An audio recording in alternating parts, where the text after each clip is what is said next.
Hi friends, ಎಲ್ಲರಿಗೂ ನಮಸ್ಕಾರ. ಮಂಜು ಕ್ರಿಯೇಟಿವ್ಸ್ಗೆ ಸ್ವಾಗತ. ಇವತ್ತೊಂದು ಬ್ಯೂಟಿಫುಲ್ ಬ್ಲೌಸ್ ಡಿಸೈನನ್ನು ನೋಡ್ತೀರಾ. ಅದನ್ನು ಫುಲ್ ಸ್ಲೀವಲ್ಲಿ ಹೇಗೆ ವರ್ಕ್ ಮಾಡೋದು ಅನ್ನೋದನ್ನು ಈ ವಿಡಿಯೋದಲ್ಲಿ ನೋಡ್ತೀರಾ. ಹಾಗಾಗಿ ಕೊನೆ ತನಕ ನೋಡಿ, ಮಧ್ಯದಲ್ಲಿ ಸ್ಕಿಪ್ ಮಾಡದೆ. ಮೊದಲನೇ ಬಾರಿ ನೋಡ್ತಿರೋರು ದಯವಿಟ್ಟು ಸಬ್ಸ್ಕ್ರೈಬ್ ಮಾಡಿ, ಪಕ್ಕದಲ್ಲಿರುವ ಬೆಲ್ ಬಟನ್ ಒತ್ತಿ ಸ್ನೇಹಿತರೆ.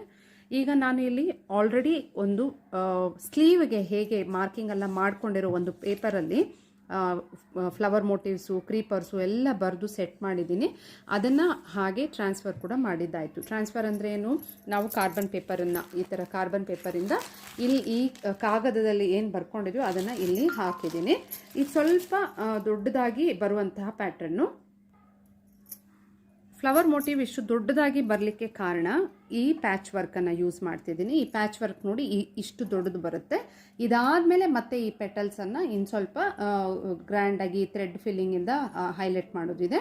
ಮತ್ತು ಈ ಒಳಗಡೆ ಇದು ಸೆಮಿ ಪ್ಯಾಚ್ ವರ್ಕ್ ಅನ್ನೋ ಒಂದು ವಿಡಿಯೋನು ಹಾಕಿದ್ದೆ ನಾನು. ಬಿಗಿನರ್ಸ್ಗೆ ಹೆಲ್ಪ್ ಆಗುತ್ತೆ. ಖಾಲಿ ಕೂತ್ಕೊಂಡಿರೋ ಸಮಯದಲ್ಲಿ ಅವರು ಬೇರೆ ಯಾವುದೇ ವರ್ಕ್ ಇಲ್ಲ ಅಂದಾಗ ಈ ರೀತಿಯ ಪ್ಯಾಚ್ ವರ್ಕ್ಸನ್ನು ಮಾಡಿ ಇಟ್ಕೊಂಡಿದ್ರೆ ಫ್ಯೂಚರಲ್ಲಿ ಯೂಸ್ ಆಗುತ್ತೆ ಅಂತ ಹೇಳ್ತಿದ್ದೆ. ಅದೇ ಒಂದು ಪ್ಯಾಚ್ ವರ್ಕ್ ಈಗ ನನಗೂ ಯೂಸ್ ಆಗ್ತಿದೆ. ಸೊ ಈ ಒಂದು ಬ್ಲೌಸ್ ಡಿಸೈನ್ಗೆ ಒಂದು 4 ಫ್ಲವರ್ ಮೋಟಿವ್ಸನ್ನು ಹಾಕ್ಕೊಂಡಿದ್ದೀನಿ. ಆ 4 ಫ್ಲವರ್ ಮೋಟಿವ್ಸಲ್ಲಿ ಇದನ್ನು ಪ್ಯಾಚ್ ವರ್ಕ್ಸನ್ನು ಯೂಸ್ ಮಾಡೋದಿದೆ ಸ್ನೇಹಿತರೆ. ಅದನ್ನು ಹೇಗೆಲ್ಲ ಯೂಸ್ ಮಾಡ್ತೀವಿ, ಈ ಸೆಮಿ ಪ್ಯಾಚ್ ವರ್ಕು ಇನ್ನಷ್ಟು ಫುಲ್ಲಿ ಲೋಡೆಡ್ ಆಗಿ ಹೇಗೆ ಕನ್ವರ್ಟ್ ಆಗುತ್ತೆ ಅನ್ನೋದನ್ನು ಈ ವಿಡಿಯೋದಲ್ಲಿ ನೀವು ನೋಡ್ತೀರಾ. ಸೊ 4 ಫ್ಲವರ್ಸ್ ಇದೆ, ಹಾಗೆ ಬಳ್ಳಿಗಳು ಬಂದಿದೆ. ಈ ರೀತಿಯಾಗಿ ಸ್ಲೀವು ಮಾರ್ಕಿಂಗ್ ಆಗಿದೆ ಸ್ನೇಹಿತರೆ. ಇದು ನಾನು ಟ್ರೇಸ್ ಮಾಡ್ಕೊಂಡು ಇಟ್ಕೊಂಡಿರುವಂಥದ್ದು. ಇದು ಬಂದು ಟ್ರಾನ್ಸ್ಫರ್ ಆದಮೇಲೆ ಈ ರೀತಿ ಕಾಣುವಂಥದ್ದು. ಇದರ ಒಂದು ಫಿಲ್ಲಿಂಗ್ ಡಿಸೈನ್ಸನ್ನೆಲ್ಲ ಈಗ ನೀವು ನೋಡ್ಕೋಬೋದು. ಬಾರ್ಡರ್ ಯಾವಾಗಲೂ ಹಾಕುವಂಥದ್ದೇ, ಹಾಗಾಗಿ ಇದನ್ನು ನಾನು ಡೀಟೇಲಾಗಿ ಏನು ಎಕ್ಸ್ಪ್ಲೇನ್ ಮಾಡ್ತಿಲ್ಲ. ಇದು ಹೇಗೆ ಹಾಕಬೇಕು ಅನ್ನೋ ವೀಡಿಯೋಸು ಸುಮಾರು ಇದೆ, ಅದನ್ನು ನೋಡಿ ಕಲ್ತ್ಕೊಳ್ಳಿ. ಟ್ರೇಸಿಂಗ್ ಹಾಕಿರೋದು ರೆಡಿ ಇತ್ತಲ್ವ, ಅದರಲ್ಲಿ ನಾನು ಬಳ್ಳಿ ಎಲ್ಲದಕ್ಕೂ ಬೀಡ್ಸನ್ನು ಹಾಕಿದ್ದೀನಿ. ಇದು ಶುಗರ್ ಬೀಡ್ಸನ್ನು ಯೂಸ್ ಮಾಡಿರುವಂಥದ್ದು. ಎಲ್ಲ ಬಳ್ಳಿಗಳಿಗೂ ನಾನು ಬೀಡ್ಸನ್ನು ಔಟ್ಲೈನ್ ಅಂದರೆ ಆ ಒಂದು ಲೈನ್ಸ್ ಕೊಟ್ಟಿದ್ದೀನಿ. 3 ಪೆಟಲ್ಸ್ ಇರುವಂತಹ ಫ್ಲವರ್ಸ್ಗೆ ಕುಂದನ್ಸನ್ನು, ತಿಲ್ಕದ ಶೇಪ್ ಕುಂದನ್ ಅಂಟಿಸಿ ಅದನ್ನು ಬಿಟ್ಟಿದ್ದೀನಿ. ಇದೆಲ್ಲ ಡ್ರೈ ಆಗೋಷ್ಟೊತ್ತಿಗೆ ನಾವು ವರ್ಕ್ ಮಾಡ್ಕೋಬೋದು. ಇನ್ನೂ ಸ್ವಲ್ಪ ಫಿಲ್ಲಿಂಗ್ ಆಗಿ ಪುಟ್ಟ ಪುಟ್ಟ ಈ ಒಂದು ರಿಂಗ್ ಬೀಡ್ಸ್ ಅಂತ ಹೇಳ್ತೀವಲ್ಲ ಅದನ್ನು ಹಾಕಿದ್ದೀನಿ. ಇದು ಹೇಗೆ ಹಾಕ್ಕೊಳ್ತೀನಿ ಅಂತಂದರೆ, ನಾವು ಈಗ ಬೀಡ್ಸ್ ಲೈನ್ ಕೊಟ್ವಲ್ಲ, ಈ ಬಳ್ಳಿದು ಲೈನ್ ಆಗಿದ ತಕ್ಷಣ ಅದ್ರ ಪಕ್ಕದಲ್ಲೇ ಇರುವಂತಹ ಎಲ್ಲೆಲ್ಲಿ ಮಾರ್ಕಿಂಗ್ ಇತ್ತು ಅಲ್ಲಿ ನಾನು ರಿಂಗ್ ಬೀಡ್ಸನ್ನು ಹಾಕ್ತೀನಿ. ಸೊ ಒಂದು ನೆನ್ಪಿಟ್ಕೋಬೇಕು, ಆ ಲೈನು ಬೀಡ್ಸ್ ಲೈನ್ ಬಂದ ತಕ್ಷಣ ಆ ಕಡೆ ಈ ಕಡೆ ಎಲ್ಲೆಲ್ಲಿ ಇತ್ತು ಅಂದರೆ ಸ್ಟಾರ್ಟಿಂಗ್ ಸ್ಟಿಚ್ ಎಂಡ್ ನೋಡಿಕೊಟ್ಟು ರಿಂಗ್ ಬೀಡ್ಸ್ ಹಾಕ್ಕೋಬೇಕು.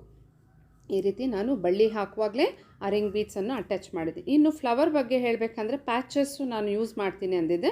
ಶಾರ್ಟೇಜ್ ಇರೋದ್ರಿಂದ 2 ಫ್ಲವರ್ಸ್ಗೆ ನಾನೇ ಕ್ರಿಯೇಟ್ ಮಾಡ್ಕೋತೀನಿ, ಇನ್ನೆರಡಕ್ಕೆ ಪ್ಯಾಚ್ ಯೂಸ್ ಮಾಡ್ತೀನಿ. ಸೊ ಪ್ಯಾಚಿಗೆ ಮ್ಯಾಚ್ ಆಗೋ ಥರ ಅದು ಪ್ಯಾಚ್ ವರ್ಕ್ ಹೇಗಿತ್ತೋ ಹಾಗೆ ಮಧ್ಯದಲ್ಲಿ ಕುಂದನ್ನು, ಸುತ್ತಲೂ ಒಂದು ಬೀಡ್ ಲೈನು, ಪುಟ್ಟ ಕುಂದನ್ಸನ್ನು ಅಂಟಿಸಿದ್ದೀನಿ. ಹಾಗೆ ಬೀಡ್ಸಿಂದ ಪೆಟಲ್ ಶೇಪನ್ನು ಕೊಟ್ಟಿದ್ದೀನಿ. ನೋಡಿ ಇಲ್ಲಿ ಹೇಗಿದೆ, ಸೇಮ್ ಟು ಸೇಮ್ ಹಾಗೆಯೇ ನಾನು ಬೀಡ್ಸದ್ದು ಪೆಟಲ್ ಶೇಪ್ ಬರೋ ಥರ ಆ ಬೀಡ್ಸ್ ಲೈನನ್ನು ಹಾಕಿದ್ದೀನಿ. ಈಗ ಇನ್ನು ಹೊರಗಡೆ ಇರೋದಕ್ಕೆ ನಾನು ಅದು ಎಂಬೋಸ್ಡ್ ಒಂದು ಲೋಡಿಂಗ್ ಸ್ಟಿಚ್ ಬರಬೇಕು, ಅದಕ್ಕೆ ಪೈಪಿಂಗ್ ಥ್ರೆಡ್ಡನ್ನು ಈ ರೀತಿ ಅಂಟಿಸಿ ಬಿಟ್ಟಿದ್ದೀನಿ. ಚೆನ್ನಾಗಿ ಡ್ರೈ ಆದರೆ ನಾವು ವರ್ಕ್ ಮಾಡ್ಕೋಬೋದು. ಆ ಎಂಬೋಸ್ಡ್ ಲುಕ್ ಬರೋದಕ್ಕೋಸ್ಕರ ಈ ಎಲ್ಲ ಪೆಟಲ್ಸ್ಗೂ ಪೈಪಿಂಗ್ ಥ್ರೆಡ್ ಹಾಕಿ ಅಂಟಿಸಿ ಬಿಡ್ತೀನಿ. ನೋಡಿ ಇಲ್ಲಿ ಬ್ಲೌಸ್ ಕಲರು ಪರ್ಪಲ್ ಬಂದಿದೆಯಲ್ಲ, ಅದನ್ನು ಆ ಬ್ಲೂ ಕಲರ್ ಅದೇನು ಬಂದಿದೆ ಅದು ಡಾರ್ಕ್ ಬ್ಲೂ, ಅಲ್ಲಿ ಬಂದರೆ ಲೈಟ್ ಬ್ಲೂ ಇಲ್ಲಿ ಹಾಕ್ತಿದ್ದೀನಿ. ಲೈಟ್ ಬ್ಲೂ ಅವ್ರ ಸ್ಯಾರಿಯಲ್ಲಿಲ್ಲ, ಆದರೂ ನಾನು ಅದನ್ನು ಯೂಸ್ ಮಾಡ್ತಿದ್ದೀನಿ.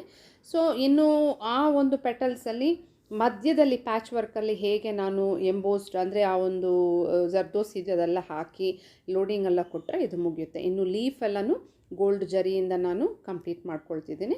ಹಾಗಾಗಿ ಈ ಒಂದು ಬ್ಲೌಸ್ ಡಿಸೈನ್ ತುಂಬಾ ಚೆನ್ನಾಗಿ ಬರುತ್ತೆ.